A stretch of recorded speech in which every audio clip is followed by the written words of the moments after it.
Манай санхүү эдийн засгийн их сургуулийн хөтлийн явуулдаг пүүлкаст маань та бүхэндээ ээлжид дугаараараа хүрэхэд бэлэн болсон байна. Өнөөдрийн хөтлөгчөөр санхүү эдийн засгийн их сургуулийн маркетингийн 2 дугаар курсын оюутан Амин миний бие зочноор минь санхүү эдийн засгийн их сургуулийн Нягтлан бодох бүртгэлийн 3 дугаар курсын оюутан Одон Таяа минь хүрэлцэн ирсэн байна. Сайн байна уу? Сайн байна уу? Энэ подкастыг сонсож байгаа та бүхэнд энэ өдрийн мэндийг хүргье. За баярлалаа. Хоёлаа тэгэхээр өнөөдөр мэргэжлээ сонхоор бас зэгч байгаа дүү нартай зориулаад Нягтлан бодох бүртгэлийн хөтөлбөрийн талаар нь ярилцгаая. Хамгийн түрүүнд бас мэргэжлийнхаа онцлогийн талаар надад болоо манай сонсогч нарт бас яагаад энэ мэргэжлийг сонгох гэсэн талаараа сонирхолтой хэлбэл. За тэгье. Ерөнхийдөө бол Нягтлан бодох бүртгэл гэж байгаа тий. Ерөнхийдөө бол би яг анх санхүү эдийн засгийн сургуульд орохдоо яг мэргэжлээ хүсч одоо тийм мөрөөдөж орсноо гэвэл бас үгүй л дээ. Ерөнхийдөө бол ихэнх хүүхдүүд одоо аав ээжийнхээ шахалтаар ордог шиг би ч гэсэн ерөнхийдөө бол ээжийнхээ шахалтаар ерөнхийдөө санхүү эдийн засгийн сургуульд Нягтлан бодогчийн мэргэжлийг сонгоод ерөнхийдөө орж исэн. За тэгээд яагаад одоо энэ мэргэжлийг ерөнхийдөө мэргэжил сонголт гэдэг айгүй чухал тий. Бараг амьдралын хамгийн чухал шийдвэрүүдийн нэг. Тэгээд энэ сонголтыг хийж байхдаа би бас ингээл одоо сул тал давуу тал тэргэл зөндөө ингээл бодож байгаа л ерөнхийдөө ээжийнхээ үгэнд орохоор шийдсэн л дээ.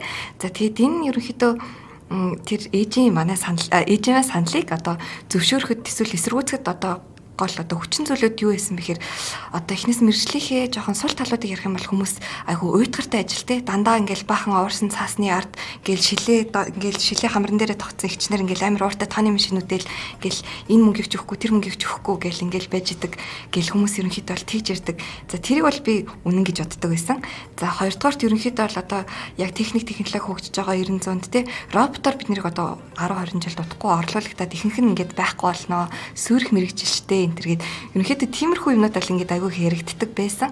Тэгэд би ерөнхийдөө бол энэ ингээд юунуудыг яг хуу энэ сул талууд байсан ч гэсэн одоо давуу тал бас илүү байсан болохоор ерөнхийдөө бол орж ирсэн. Гэтэ би яг орж ирснийхээ дараа давуу одоо санхүү эдийн засгийн сургуульд сураад тийм мэргэжлийн хичээлүүдийг үзсний дараа ерөнхийдөө бол давуу тал нь бүр сул талаасаа их байдаг. За тэгээд тэр миний бодож исэн анх тий Нягтлан бодох бүртгэлийн талаарх энэ төсөөлөл минь бас ерөнхийдөө шал өөр тий байсныг бол ерөнхийдөө ойлгосон.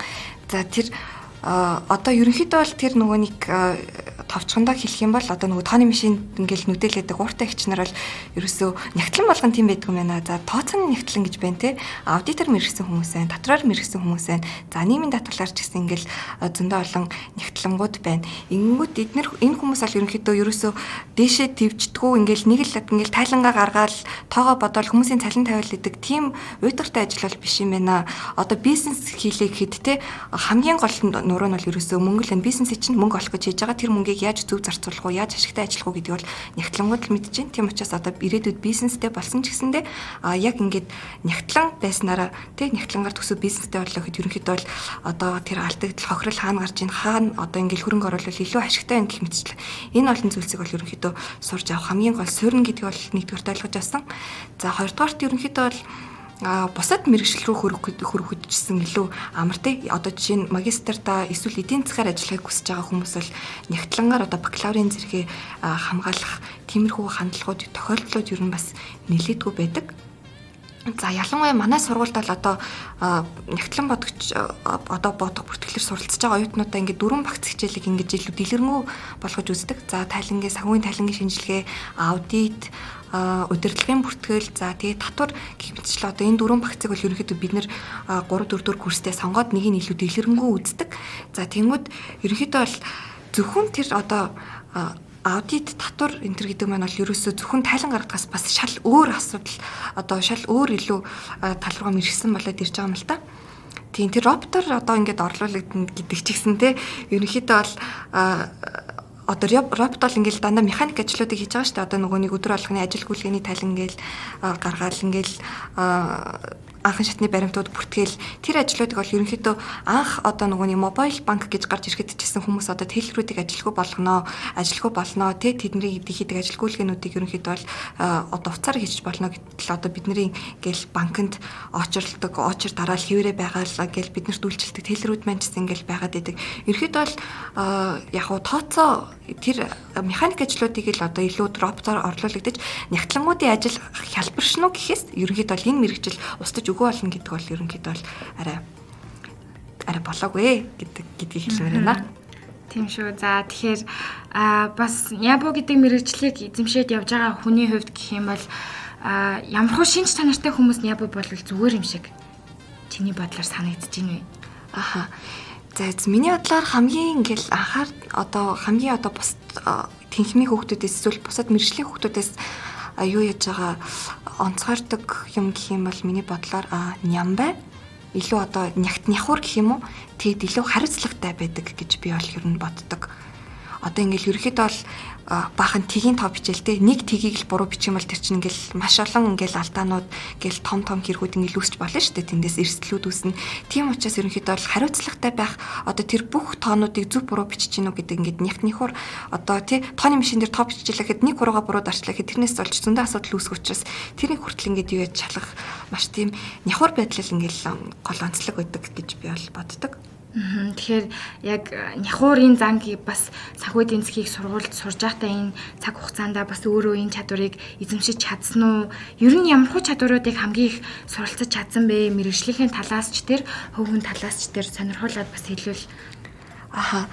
За ерөнхийдөө бол анх дөнгөж санхүү эдийн засгийн сургуульд орж ирэл 1 2 дугаар курст байхад би өмнө бол ерөнхийдөө сонин ингээл мэдээ зэдээ уншаад эдийн засаг гэсэн категорилоо бүр ингээд сүхч чардгүй байсан.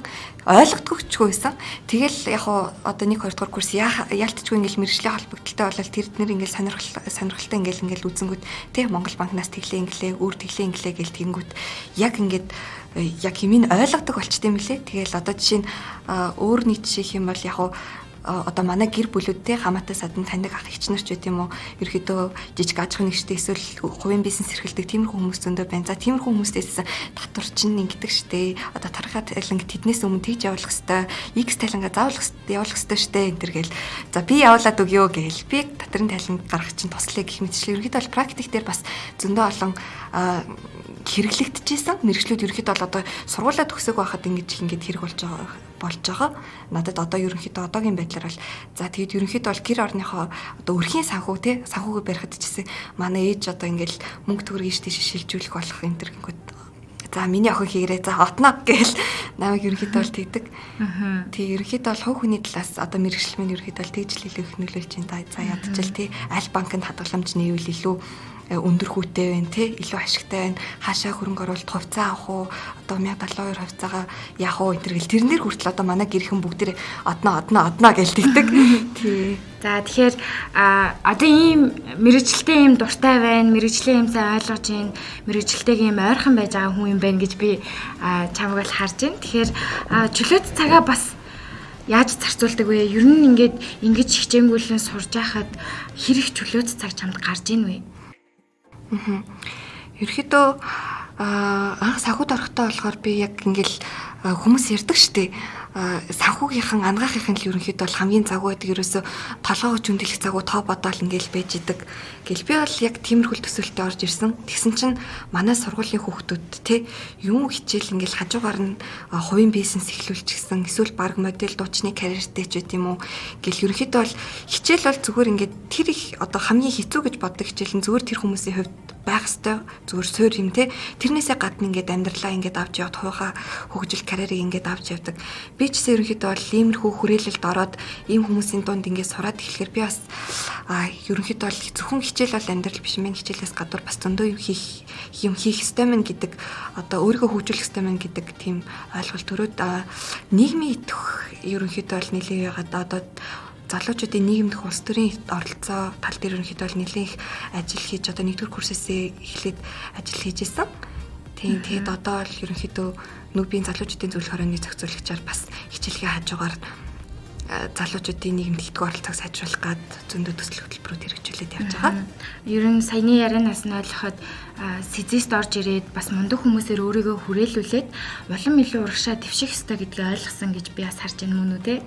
За тэгэхээр сэзэст бас бусад оюутнуудаас Нябогийн оюутнууд юугаараа ялгарч харагддаг вэ? Бас өөрсдөө багахан хэмжээнд магтаад хэлэх юм бол тий бид нар өөрсдөө айгүй хариуцлагатай л гэж бодож байна. Саяны онлайн хичээлийн үеэр бол ялангуяа их харагдлаа шүү дээ. Яг бид нар чи яг танхимаар ордог үедээ ингээд дедлайнаа тий ганц өдрөөр одоо хоцорчих юм бол багшаас гуйж чад багшаа ингээд хийвэл чадсангүй тийм асуудал гарлаа ийм асуудал гарлаа ингээд та авчаач гэлэхгүй галээдэг өгж болдог. Тэгтэл онлайнаар л ерөөсөө ингээд цаган дуусаал систем хагдчихна. Ерөөсөө буцаж ингэж явах ямар ч боломж авахгүй. Тэр үед бол бид нарын ингээд хариуцлагатай зан чанар илүү ингээд гарч ирсэн гэж бодож байна. Яг ингээд юм ингээд цаг тухайд нь хийдэг те тэргүүр чсэн ингээд бидний дүн яг ингээд яг ямар ч худлаа үний юм байхгүйгээр шууд ерөнхийдөө л үр дүн харагдчихсэн. Тэрнээс харахад бол ерөнхийдөө манай Япогийн оюутнууд илүү ингээд хариуцлагатай юмыг цаг тухайд нь хийдэг.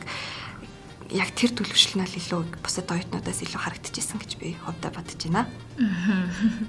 За нэгтлэн бодох бүртгэл одоо мэрэгчлэр сурахад бас өөртөө хамгийн хэрэгтэй байсан нэг зүйл, нэг чадвар, нэг хүнээ бас энд дурдаад хэлэх юм бол за хамгийн хэрэгтэй байсан зүйл гэх юм бол одоо тооны машин гэх юм уу да. Бид нар чинь нөгөө Япогийн оюутнууд дандаа л том тооны машинтай зөвхөндөө хийгээл явж идэг. Ерөөсөө хаач исэн баг хоол идэдэж итл ингээл тооны машинаа хажууд гаргаж ирээл ингээл ботгод бэлэн байж идэг. Тэг даах жижигхэн тооны машинтай жагаад ерөнхийдөө бүтгэн байна гэж бас том тооны машин авч ирсэн. Тэгэхээр ер нь бол хамгийн том хэрэгтэй зүйл нь бол тооны машин л гэж би бодож байна. За чадварын хувьд болохоор нягхуур байх юм болоо да. Би ерөнхийдөө бол анх бас яг тийм нямбай хүн байгаагүй л дээ. Тийм яг ингээл яг бүх юм ингээл шалгаад идэг те. Тэгтэл одоо ингээл баланс зөвлөө гэхэд одоо бид нар ингээл бодлого энэ төр бодвол баланс зөвлөө гэхэд нэг 1000 төгрөгөөр зөрчгöd л ингээл юу нь болохоо очоо гэл ингээл сандраал юу ядаг. Яг тэрэн шиг ингээд амьдрал дээр ч гэсэн яг тэр зан ерөнхийдөө бол гараад эхэлдэм байлээ. Ээж ингээл за наадах чинь ингээ хідэн төгрөг болохоор байна гэл дэлгүүрт явж байгаа л тэгж асах юм бол өмнө нь за таймлал за нэг тэдлэлгүүдээ энэ төр гэл бодож байгаа бол одоо л ч яг ингээл бодно гэд ингээ бүр цаанаасаа тэгдэг болцсон байлээ. За тэр чадварыг бол би айгуу чухал гэж бодож байна. За хүний хувьд гэх юм бол найзуудыгаа л гэж хэлмээр байна да. Одоо яг ингээд сая бас чи хэлсэн. Ерөнхийдөө хүрээлэл бол айгуу чухал байдаг гэд манай Нягтлангийн одоо ангийн найзууд маань ч надад одоо хуу хүний талаас одоо энэ чадваруудыг суралцгаа те. Ерөнхийдөө бол айгуу их тусалж дэмждэг. Тийм болохоор би бол одоо энэ мэргэжлээ суралцахад хамгийн одоо хэрэгтэй байсан надад тусалсан хүн гэх юм бол найзтайгаа л хэлээр байна. За өнөөдрийн манай подкастт мань хүрэлцэн иж оролцсон танд баярлалаа. Тэгээ танд сурлагын өндөр амжилт хүсье. За баярлалаа.